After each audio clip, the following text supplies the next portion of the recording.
saya sengaja kumpulkan para menteri, para kepala badan, dan pejabat-pejabat dari cabang eksekutif, termasuk di sini seluruh eselon 1 kementerian, lembaga, dan juga dirut-dirut BUMN.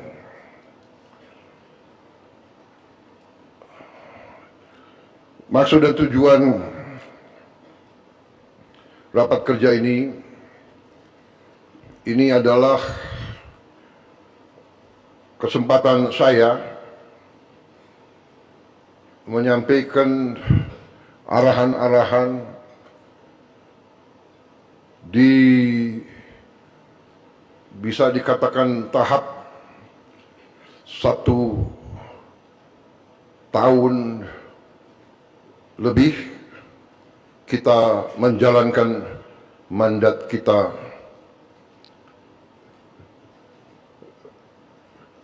sebagai mandataris rakyat kita sejak Oktober 2024.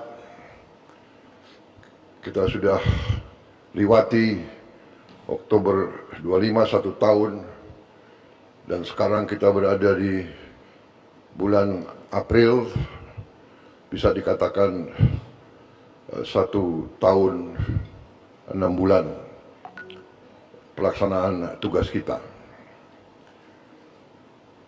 Di tahun pertama kita tidak dapat dipungkiri kita telah mencapai tonggak prestasi yang nyata. Prestasi yang nyata.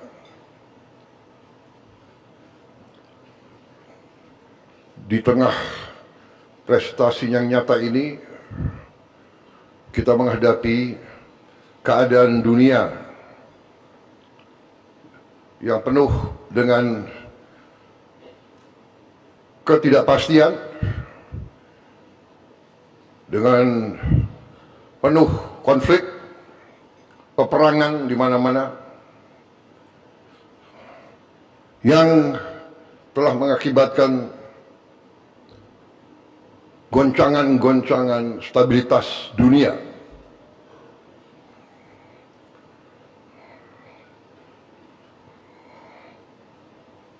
Alhamdulillah, pemerintah kita, di mana saudara-saudara adalah bagian dari pemerintah yang saya pimpin, sudah 1,5 tahun. Alhamdulillah, kita dapat mengendalikan arah perkembangan, arah bernegara bangsa kita. Kita dapat navigasi melalui hal-hal yang berbahaya, tapi 1,5 tahun ini alhamdulillah kita telah membuktikan bahwa pemerintah kita efektif, pemerintah kita handal, dan pemerintah kita dapat melaksanakan tugas bernegara dengan benar dan baik. Hal-hal ini ditandai oleh prestasi-prestasi nyata, prestasi-prestasi yang dapat diukur secara matematis dan secara fisik di lapangan. Saudara-saudara, dari sejak awal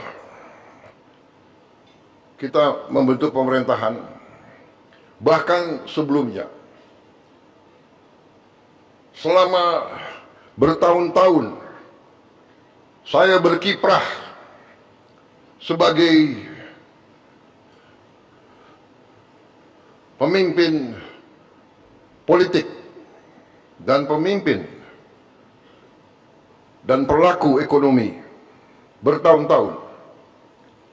Saya telah memimpin partai politik cukup lama, dari 2008. Sebelumnya pun saya terlibat dalam politik dari sejak 2004. Saya juga pelaku ekonomi sebagai seorang pengusaha, dan saya juga sebagai mantan prajurit, saya juga sebagai mantan panglima, saya juga sebagai mantan jenderal Tentara Nasional Indonesia. Dalam sekian tahun saya telah meyakini dan saya telah menyebarluaskan hal-hal pokok yang saya yakini adalah dasar keselamatan bangsa. Saudara-saudara sekalian, dan ini dibenarkan oleh PBB,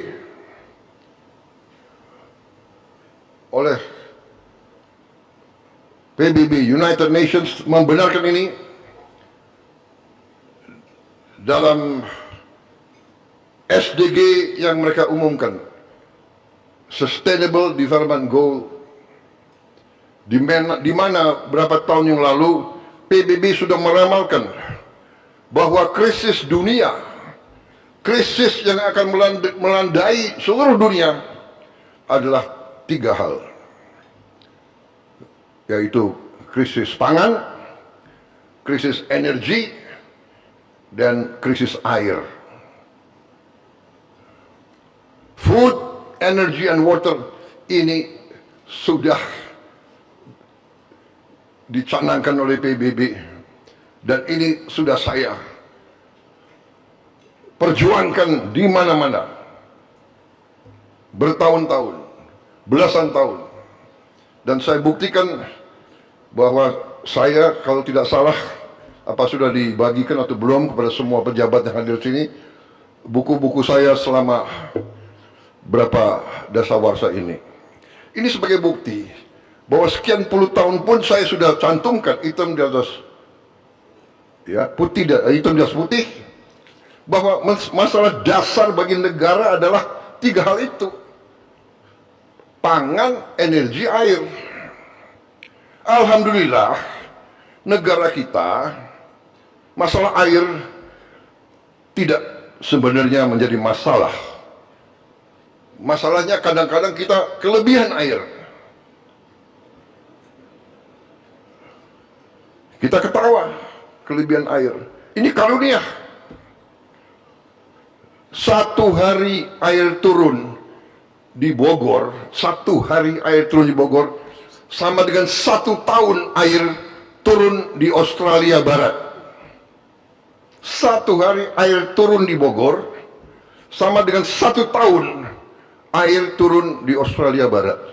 Demikian berkah yang kita terima dari Yang Maha Kuasa. Ya, di bagian-bagian tertentu negara kita, Indonesia Timur, pulau-pulau tertentu masih ada kesulitan air. Tapi kita dapat mengatasi karena airnya ada.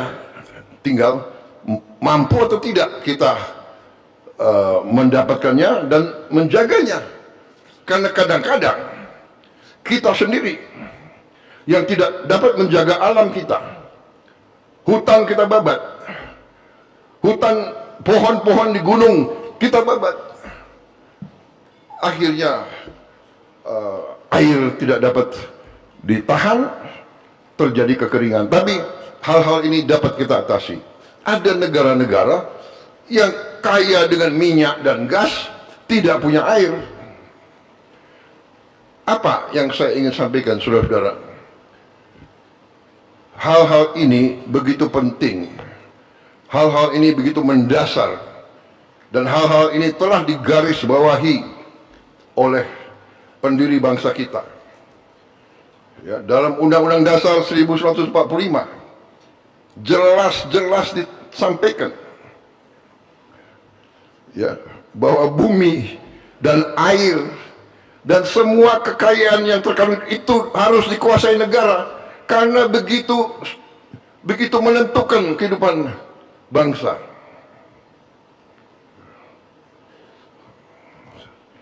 Jadi saudara-saudara, apa yang kita alami sekarang, krisis yang terjadi di Timur Tengah, yang membuat harga energi menjulang, sebenarnya kita harus yakini dan kita harus syukuri bahwa kondisi bangsa kita berada dalam kondisi yang jauh lebih baik dari bangsa-bangsa lain.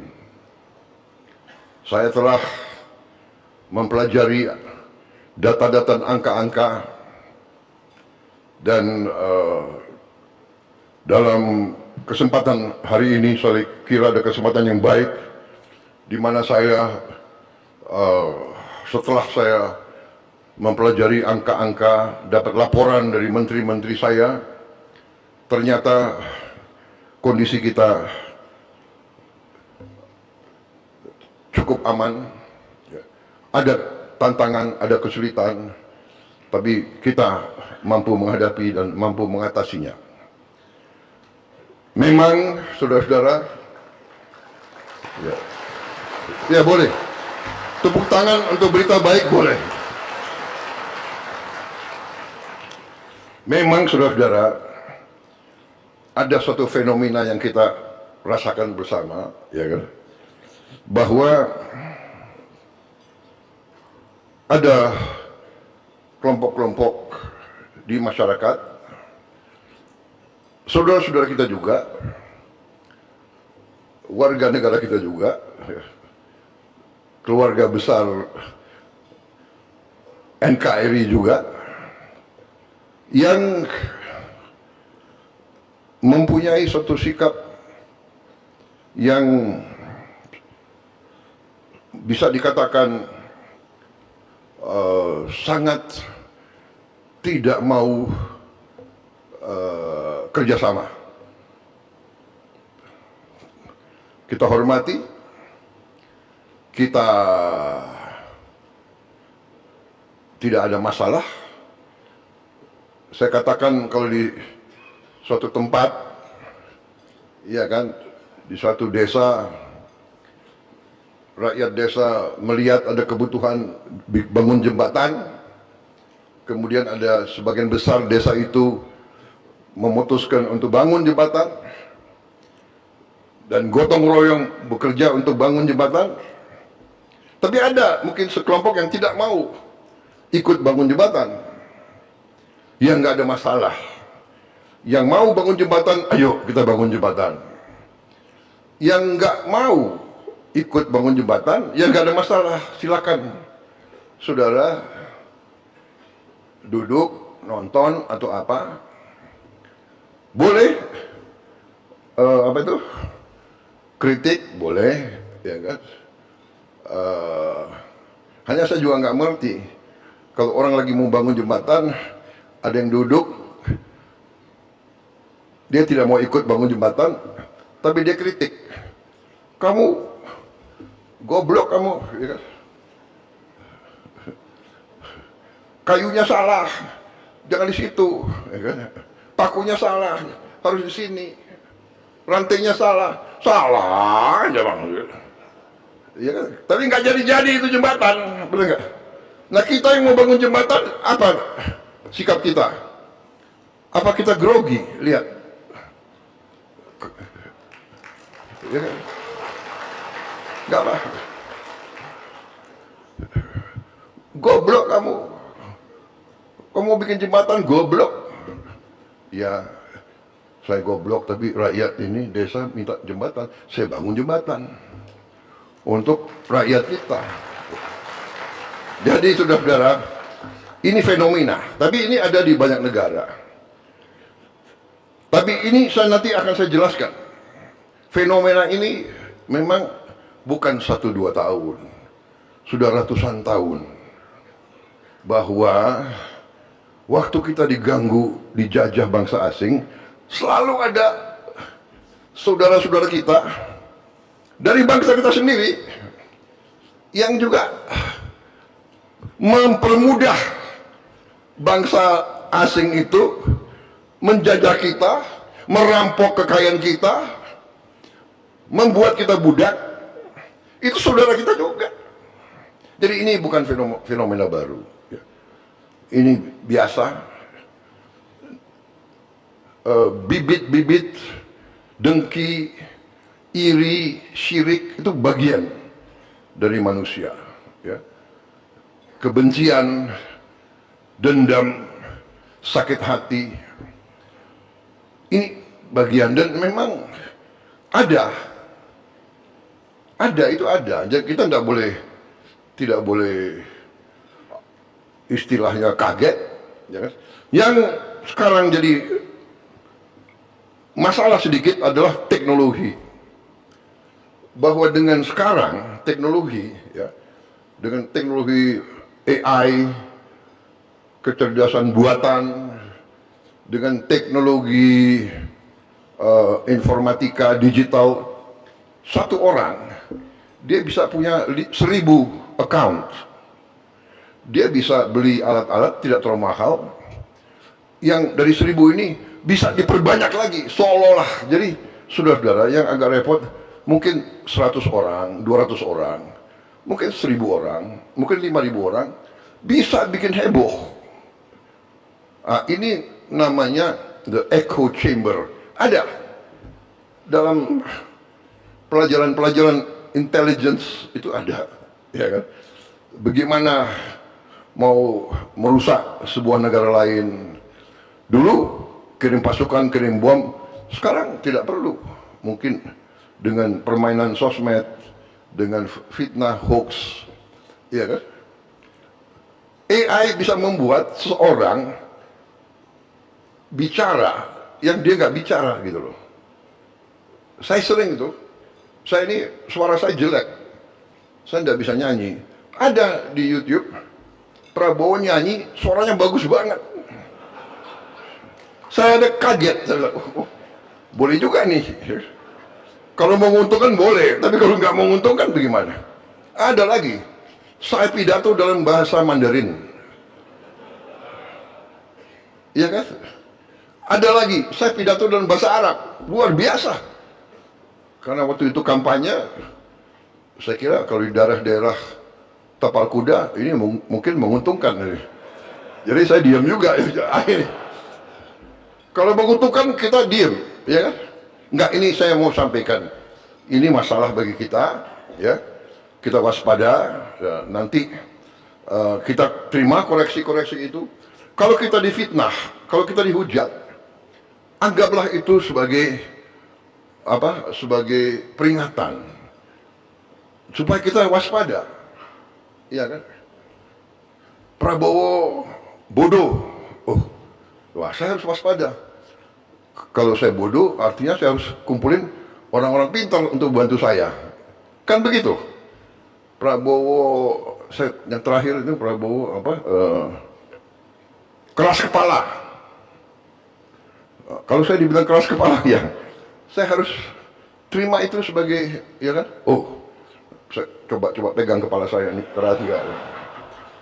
Atau apa begitu ya? Oh, saya harus. Kadang-kadang keras kepala dalam suatu pekerjaan dibutuhkan. Sekarang orang mengatakan, ya, rakyat Iran keras kepala,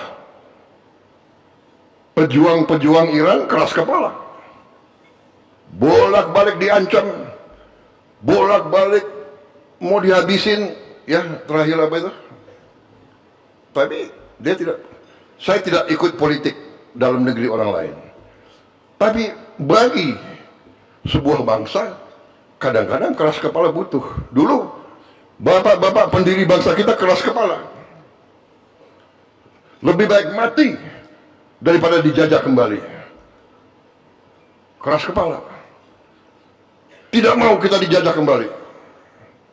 Keras kepala. Pemimpin-pemimpin kita keras kepala. Ya. Merah putih, harga mati. Nggak ada itu urusan. Jadi saudara-saudara, kita sikapi dengan ketenangan, kita sikapi dengan kearifan, ya. Tetapi prinsip-prinsip kita pegang teguh, yaitu prinsip-prinsip bernegara harus kita pegang teguh.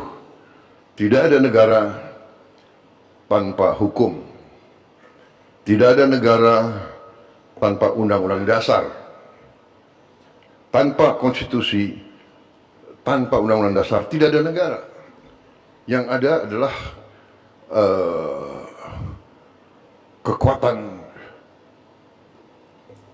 kekuatan rimba, hukum rimba,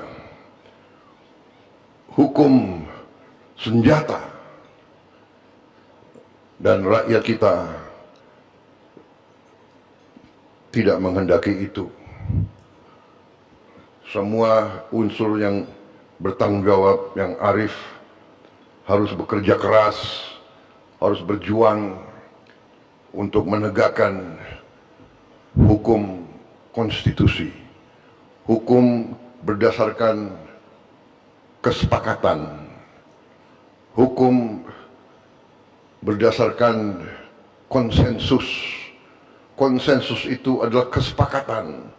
Kesepakatan kita yang besar, kesepakatan kita yang cemerlang adalah dua kali dalam sejarah, 1928, ya, Sumpah Pemuda, satu nusa, satu bangsa, satu bahasa, konsensus besar. Kita tidak mau dipecah-pecah di kotak-kotak. Yong Yafa, Yong Ambon, kita satu bangsa, bangsa Indonesia. Ya. Satu nusa, satu bahasa, bahasa Indonesia. Konsensus besar. Kita tidak memilih bahasa mayoritas. Kalau prinsip demokrasi di mana-mana dikatakan rule of the majority, bisa saja dulu bangsa Jawa atau suku Jawa yang paling banyak, oh saya mayoritas, kami ngotot, kami mau bahasa Jawa jadi bahasa kebangsaan. Pemimpin-pemimpin kita begitu arif. Bung Karno, orang Jawa, tidak. Pemimpin Profesor Supomo, orang Jawa, tidak. Ya, tokoh-tokoh kita dulu begitu besar pemikirannya. Kita pilih bahasa sebuah suku yang sangat kecil di Sumatera, ya, dari Riau, daerah situlah, bahasa Melayu jadi bahasa kebangsaan. Dan rakyat mayoritas menerima. Kita sekarang punya bahasa persatuan. Dari Sabang sampai Merauke, di mana-mana berbahasa Indonesia. Dan bahasa Indonesia pun sekarang sudah diterima di PBB. Kalau tidak salah tahun lalu, bahasa kita sudah resmi menjadi bahasa yang diakui PBB sebagai bahasa UNESCO.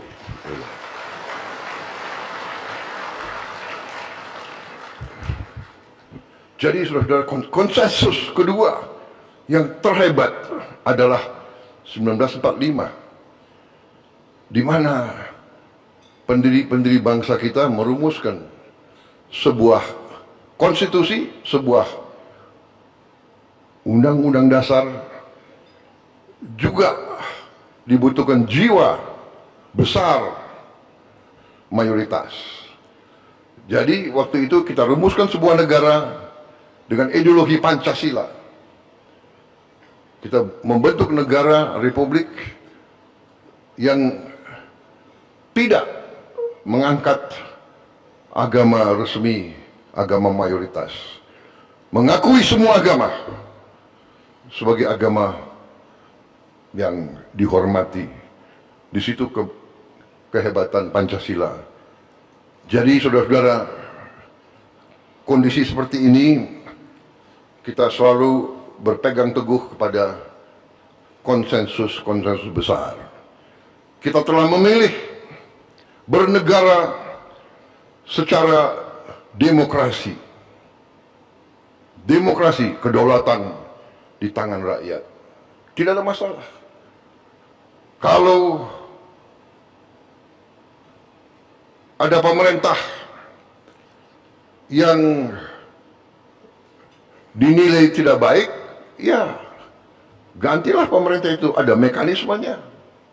Dengan baik, dengan damai, bisa melalui pemilihan umum, tidak ada masalah. Bisa juga melalui impeachment, tidak ada masalah. Tapi impeachment ya melalui saluran. Ada salurannya. DPR, MK, MPR dilakukan, tidak masalah. Dalam sejarah kita telah terjadi beberapa pergantian. Bung Karno turun dengan damai, Pak Harto turun dengan damai, Gus Dur turun dengan damai, melalui proses, tidak melalui kekerasan. Jadi saudara-saudara, percayalah kepada sistem yang telah dibangun oleh pendiri-pendiri bangsa kita. Percayalah pada kekuatan kita sendiri. Percayalah kepada Indonesia. Itu yang ingin saya buka, sambil saya nanti akan menggarisbawahi sekali lagi bahwa tanpa, kadang-kadang kita tidak sadar, kita tidak sadar. Kita ini sebagai pemimpin pilihan, kita sendiri tidak sadar betapa besarnya bangsa Indonesia, betapa kayanya bangsa Indonesia, betapa kuatnya bangsa Indonesia. Kita tidak sadar. Kita terbawa oleh pemikiran kita yang jangka pendek. Kita terbawa oleh ambisi dan ego kita masing-masing. Saya ingin ini, saya ingin itu, saya ingin ini. Saya, kami, kita, aku harus. Kita tidak sadar. Justru ratusan tahun ego, ambisi ini digunakan oleh kekuatan asing. Itu namanya divida et impera. Ini bukan hal baru. Ini ada di buku-buku sejarah ribuan tahun, saudara-saudara. Ribuan tahun. Sejarah Tiongkok. Perang antara kerajaan-kerajaan ratusan tahun. Eropa, perang ratusan tahun. Timur Tengah, belajarlah sejarah, saudara-saudara sekalian. Kalau kita belajar sejarah, kita faham.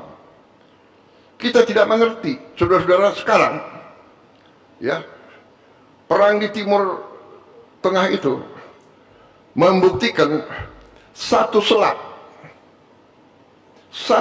Hormuz itu menentukan hidupnya banyak bangsa, menentukan harga minyak. Satu selat 33 mile, berapa itu? 60 kilo.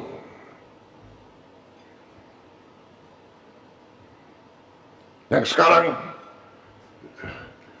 di kuncinya Hormuz itu dipegang oleh satu negara. Tapi sadarkah kita bahwa 70% kebutuhan energinya Asia Timur, 70% energi dan 70% perdagangan lewat laut Indonesia. Sadarkah kita bahwa Selat Melaka, Selat Sunda, Selat Makassar dan sebagainya itu laut Indonesia? Sadarkah kita betapa pentingnya Indonesia? Sadarkah kita betapa kuncinya Indonesia?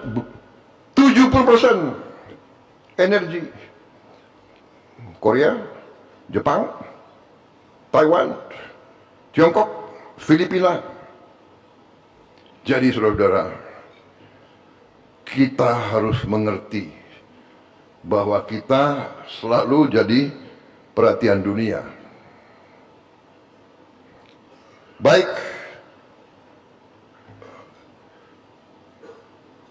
maksud dan tujuan saya pengarahan ini adalah karena pentingnya peran kita, makanya kita juga harus